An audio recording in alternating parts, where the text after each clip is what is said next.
All right, and I think we are live. What's going on, guys? It's Brian Mayer with the Mayer Group of EXP Realty. I decided that maybe do a little bit different this week and just go live on Facebook. And I don't think I can get any questions, so um, forgive me for that. I'll figure that out later. But I wanted to talk to Tim Murphy today.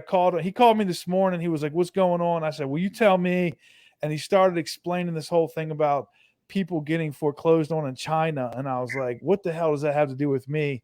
And then he started to explain it. And I said, "All right, I'm gonna put you on this thing, and then we're gonna talk about it." So Tim, what's going on, man? Dude, love and life, man. It's a little crazy. You don't realize how dependent we are as an international, world currency and events. It's insane. It really is. And I'm watching what's going on with China right now, Brian. It is wild. It really is. So the question is, what does that have to do with me?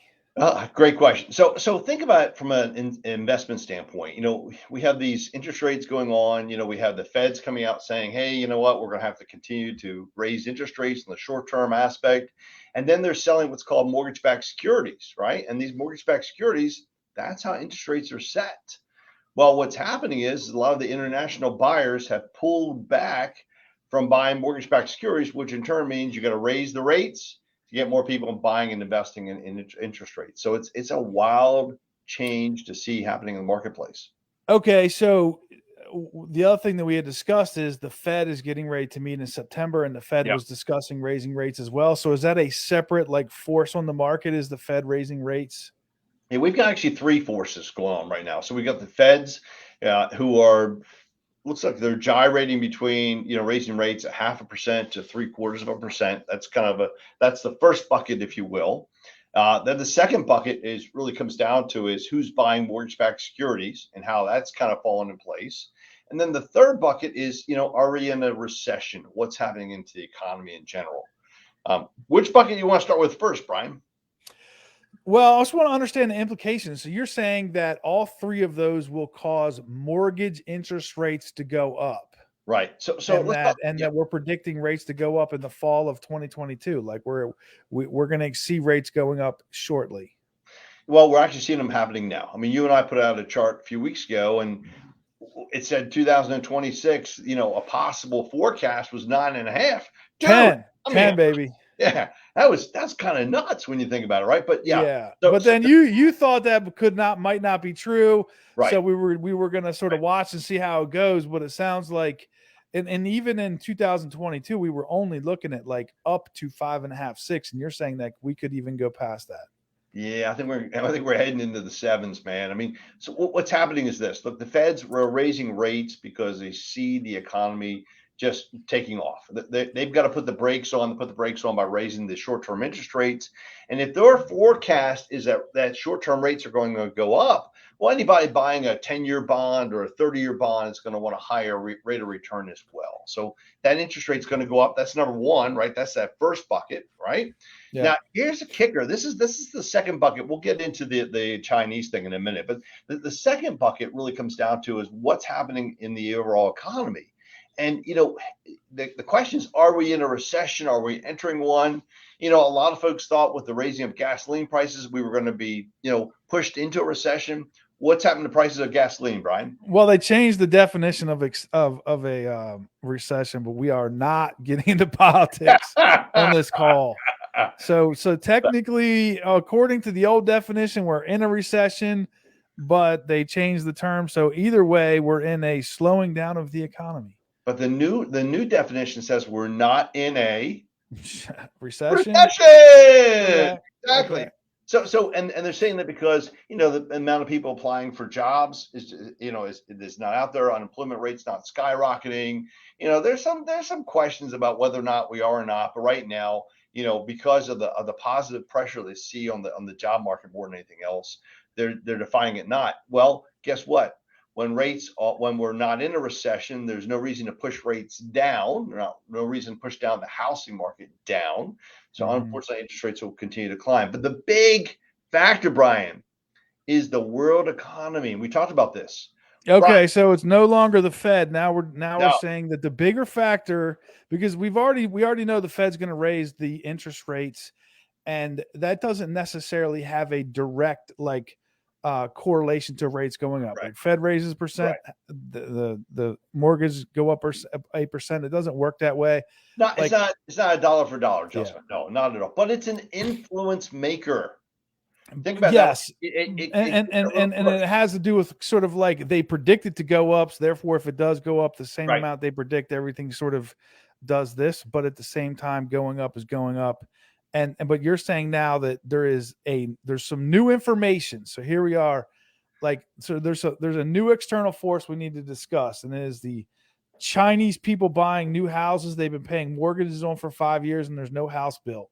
Yeah, so this is kind of wild. I mean, if you guys are if you look in the international world in general, there's two things happening. There's a deglobalization impact happening, and there's a depopulation. That's another factor we'll get into. But Depopulation. yes. Well, okay. So let's talk about depopulation. It means that we're not producing enough little people to replace the big people, right? So I know in Japan they're having negative Negative growth rates, right? Population. okay, and you're saying, and I Same know in America, like we're staying like right We're there. there, yes. So we want as many people to have little kids as possible. We're very proactive when it comes to children. Unfortunately, Tim, you and I are out of that game, so we cannot I participate.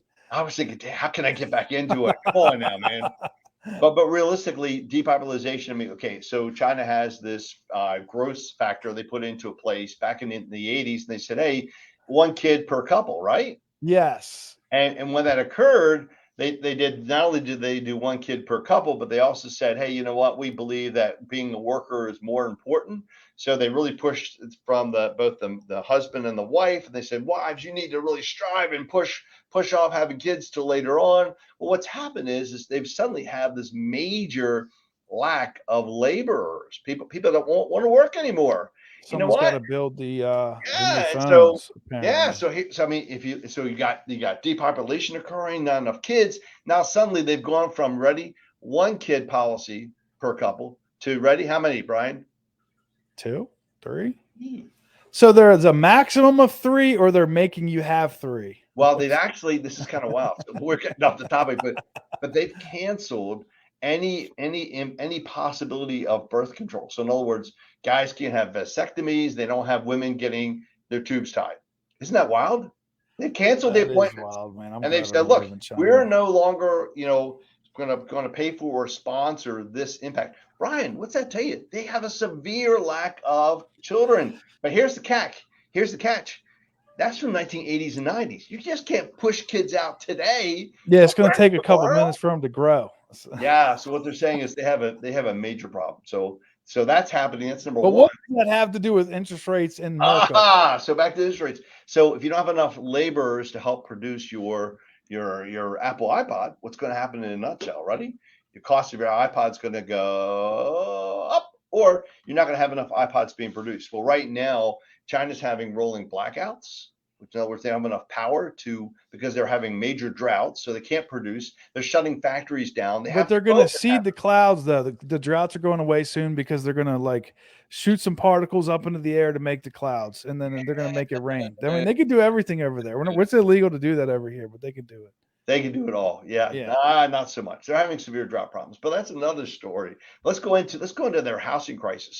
So they have created a major housing crisis that is actually resulting in their mortgage-backed securities, their own industry, their own housing starting to crumble.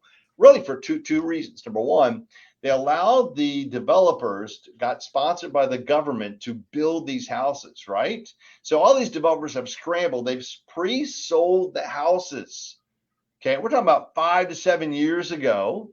They're Yeah. supposedly building these houses that they've never finished. They've never built. Go online, and people have suddenly said, "You know what? We're They done." have cities like that too, by the way. They would like build Yeah. the whole city, and then at some point they would decide they weren't going to use it. Then it's like vacant, like they mothballed it. And so what they've started to do is they've actually started to really tear down these unfinished units because they're becoming too much of a crisis. Now you got people who have bought houses, right, to be built in essence in 5 to 7 years. The houses were supposed to have been done years ago. They're not being done. Meanwhile, the people who are these developers are going out of business because they don't have enough funds to finish them. Meanwhile, and this is kind of wild, you got to go online and you'll see on there Tofu Dreb. And what that means in a nutshell is they've built these houses with substandard Out materials. of soy. Well, no, not soy, but what they've shown is you can, instead of using 9-inch concrete that you're supposed to put in with rebar, they put in like 4-inch concrete, and the rebar breaks in half because they're all inferior materials. And they did that because in order to build, you have to bribe somebody to get there. That's a And problem so, all over the whole world. I mean, yeah, well, it is, but China's yeah, having severe issues. So how does this cycle back? So the yeah. cycle back is really simple as this.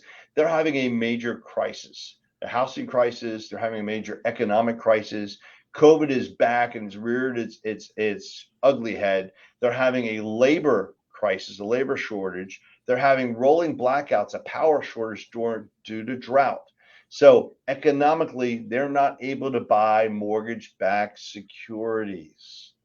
And those are the folks, Chinese being one of the particular groups, was buying a lot of mortgages in order to, ready, keep what's called safety. Well, right now, they don't have the funds to buy these things. The feds have stopped buying mortgages, right? They've pulled back, right? Who's left? Yeah. What about Yeah. Canada? I don't think Canada is going to be buying our mortgage-backed securities. I mean, Canada's got their own little challenges. Although I love Canada, I love Mexico. They're We two of love our the best riding Canadians. powers.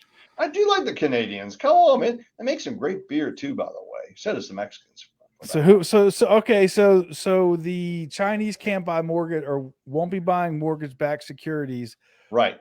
and the Fed stopped buying them. What Right. does that have to do with Fed interest turned it rates? down. Well, nobody's buying these mortgage-backed securities. In return, the only way to get people to buy them is to raise the interest rates to To make them attract worth more money. investors. Exactly. And to raise interest rates, where we're going to be in a couple of years, Brian? 10, baby. 10. Hey, that used to be a good number, right? Wasn't 10 a good number? So I much. mean, I mean, Tim, how much is a mortgage on a house? What's a $300,000 house with a 10% interest rate? Oh, you don't want to know, man. Seriously, I got to do math too. Let's Oh, just do this for fun because I think that I don't even want to get into the average house is like 450, but let's just say, for instance, let's say we're going to get us a cheap one, a let's do it. $300,000 one, a good Let's do a little, $300,000 little, mortgage, yeah, okay? like a little Rambler in the Ranch So, Club. so the principal and interest on $300,000 is 2604. That's just the principal and interest. Now, add in taxes is Taxes and insurance taxes are what about 100? taxes, $250, insurance, $100. That's 350. Add in the mortgage insurance. Let's do an FHA That's loan. $3,000 a month. No, we haven't added in the PMI yet. Come on, man. Don't cheat yourself now, okay? The PMI adds another $200. That's $3,200 a month. $3,200 a month for a $300,000 house, bro. I mean, Now, I've watched people buy houses 600,000 with lower mortgages, like 2 years ago. People don't understand how much of an impact that is. so That's what am I crazy. drinking today, Brian? I'm just telling you. Water, Tim. You always drink water Actually, no, I'm drinking with a tea. little vodka in it, but I don't tell anybody. Exactly. Just kidding. Tim Here's doesn't my drink. question. No, I actually don't drink. But here's my question to you. Okay, so if it's possible to see 10% rates, what's going to happen to rents? Rents are I going mean, to rents are going to go up, but I don't know, man. I don't know. So I remember I heard this prediction a couple years ago, what's that? where in the future they were going to have these places to live, and they already have this in different parts of the country. They do this in like Texas, Yeah. where they put the school, the shopping, the housing, Dude, all walkable within, and they have places in Texas where they golf cart to these places. well, they have underground tunnels. Well, so now we have like, what are we going to do with these 4,000 square foot McMansions? And what they said, well, they'll become multifamily. So I'm thinking to myself, $300,000, $3,200 a month. I need to buy a split foyer with a finished basement and rent the basement because I am not paying $3,200 a month for a $300,000 house. This is crazy town. Well, and that's where we want to talk about, house hacking, right? I mean, I got clients right now, young clients, 18, 19, 20, 21, buying houses, and you nailed it, buying split foyers. Yeah. And their FHA loans, and then they're Yeah. renting a couple bedrooms out. And here's the fun part, right? They're not just breaking even; they're actually making money, Yeah, right? that's still possible. And I was actually trying to set my daughter up to do the same thing. Like it makes perfect sense Oh, you're a to do smart man. that. You just have to Tiger. be willing to live with that situation. Like you have somebody living under you or above you or whatever. Like, it's not ideal anymore. Right. But so Tim, uh, I'm saying that there's like a black cloud. You know what I'm saying? And Like you it know feels what? like there's a black cloud. There is, but there's not. So what does that mean, Brian? Well, you and I both know when there's a lot of bad news, what happens? People leave the marketplace. But that also means there's a lot more opportunity. And Brian, I'm seeing closing help on houses, right? I'm seeing price negotiations. I'm seeing houses getting repaired or fixed. So you know what? Okay, it's not henny penny, the sky is falling. Okay, but you got to take cover. I'm just saying. And with that being the case, you've got to identify the best opportunities. I just think, honestly, you're getting closing help. There's some price negotiations. Rates are still phenomenal right now. Take advantage of the marketplace and jump in, man. I tell you what I would do, and this is just because I feel like that there's enough of a consideration that I Right, would make it happen. Like whatever that means, I would fix my credit like I'm on fire. right. I would sell my house earlier than I planned on. I would skip this whole wait till the kids get out of school Yep. thing. I would sell my investment properties if I was thinking about doing anything in 2 years. I would do it now. And if I was trying to get across town or across the country, I would call my employer or whoever I needed to do to try to make that be a, A reality. August, Right. September reality and not a March, April reality. I just feel like, if, and, people have this thing about waiting until spring or whatever. And a lot of it is like, will tomorrow be better than today? And I don't think necessarily tomorrow is better than today. Just don't. That's the conclusion after 16 minutes and 57 seconds. Tomorrow is not better than today. And see, I think today is great and tomorrow is going to be even better. So, How? Okay, so you interest rates are 7.5% in March, yes, and the buyers are like just like crying themselves to sleep. How is that better? because there's going to be more houses in the marketplace, more to choose from, and more opportunity. And Brian, you and I have always said this. This is the one mistake that people make. They get freaked out over the rate. It's never the rate, it's always the payment, right? And Yeah. Brian, you and I've talked about this before. We marry the house and we date the rate. Right? Isn't that, seriously, think about it. Okay. So you're going on a date for the rate now because, Brian, when it turns around and they got to stimulate this economy again, and we get into a recession or whatever the craziness down the road. Oh, you're talking about 2026 when it's 10% interest? Is that what you're talking Till about? 2027 when it's four. My point is that they're going to at some point in time have to reduce the rates in order to stimulate the economy. And when they do, you refinance then. If you can buy a house that fits your budget, that's the key, right? We want people to ever So they overbuy reduce rates in order to they stimulate increase sales. rates to slow down inflation though. So the deal is Correct. like So when we get into a recession and things just hit the fan and things have really slowed down, the opportunity is going to be there. Now, the other side of the coin, look, there's also coming on the marketplace right now short sales and foreclosures. it's like four of them. Everybody keeps asking me about And that. There's you like want one four, of those four, literally. Brian? There's no question about You it. actually don't because everybody thinks that those are the deal. I mean, I've Well, sold I don't want to say hundreds, but tons and tons and tons of foreclosures and short sales. sure. And the conclusion is always the same. You're getting what you pay for. And there's other people putting pressure on those houses that they're not the greatest deal in the world. They're not. It's like They're it, not. it is what it is. Like other people have that same sort of belief system. But I also believe that we do have a pent up amount of foreclosures that were a result of all the modifications, okay, and the deferments that occurred in 20 and 21 and 19. And what's Yeah. going to happen is they are going to come on the marketplace. Now, a lot of them are going to be purchased by flippers, right? Well, I mean, They're if going to fix you're them in up. that situation where you're trying to Sure. negotiate something and you feel like at the end of the day this isn't going to work and you want to try to get the most money for your house because you probably still have equity in it, Yep. like you should call me because again, I don't see how for a person who has to make a sell their house, I don't feel like tomorrow is better than today necessarily. Okay. Because I think there's going to be more houses on the market. We're just talking about Yep. foreclosures. And as a buyer, I feel like rates are going to be up. So Right. I feel like today's better than tomorrow. So if there was a time, carpe diem, my friend. Well, and here, Brian, I have to agree with you that to me, you buy now because I think the opportunities are better. Cost of funds are cheaper, in my opinion. Number one, number two, I think a lot of buyers have gotten a little bit of burnout. I think the sellers have to move quickly to be able to capture the market before things, let's face it, close down for the winter, right? So Yeah. we want to take advantage of the marketplace as much as possible. So yeah, no, now, at the same time, all you young people out there, I want you guys to have lots of kids. I'm just saying, just Yeah. you heard it from me first. I'm like, come on, we need to, I don't want to worry about Social Security. I got a long time to go before that. But my point is that we got to get out there and hustle it up, right? That's a big problem all around the country. We can talk about that on the next one. Not the country, but the entire world. Like Italy's dealing with it, Japan's dealing with it, United States is dealing with it. And then within these countries, certain segments are having lots of babies and certain segments are having way less babies. And it's like Right. the upper class, educated, wealthy producers that are having less kids. Like it also kind of makes sense. Everybody's working. Well, We're what's all that say? It struggling says to that the make people money. that are educated are not having kids, and therefore we're Correct. producing a dumber society. Brian, Yes. this is the logic's Well, not not making necessarily sense. a dumber society, but just more dumb people. Uh, I think that's another subject. Yeah. But All hey, right, remind Tim. me on the next subject, I want to talk about, ready? Shopping centers. I want to talk about the malls and what's going on there.